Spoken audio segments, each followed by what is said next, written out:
ప్రభుత్వ కళాశాలలో విద్యార్థులకు రాష్ట్ర ప్రభుత్వం నాణ్యమైన విద్యతో పాటు మౌలిక వసతులను కల్పిస్తుందని జిల్లా ఇంటర్మీడియట్ విద్యాధికారి రవీంద్ర కుమార్ అన్నారు. ఆదిలాబాద్ జిల్లా కేంద్రంలోని ప్రభుత్వ జూనియర్ కళాశాలలో ఏర్పాటు చేసిన కార్యక్రమంలో ప్రభుత్వ డిగ్రీ కళాశాల సైన్స్ అడ్మిషన్లకు సంబంధించిన కరపత్రాలను ఆవిష్కరించారు. విద్యార్థుల కోసం వివిధ విభాగాలలో కోర్సులు ఉన్నాయని తెలిపారు.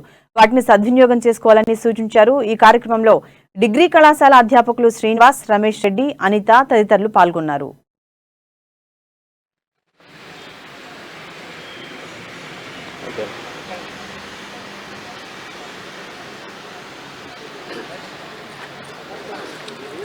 ఇంటర్మీడియట్ ఎగ్జామ్స్ ఇప్పుడు 15 స్టార్ట్ అవుతున్నాయి.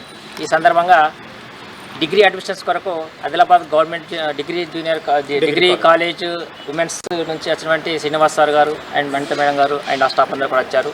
ఇంటర్మీడియట్ అయిన తర్వాత డిగ్రీలో గవర్నమెంట్ కాలేజ్ అడ్మిషన్ తీసుకోవాలనే కాన్సెప్ట్ వాళ్ళు వచ్చి క్యాన్వసింగ్ చేస్తున్నారు.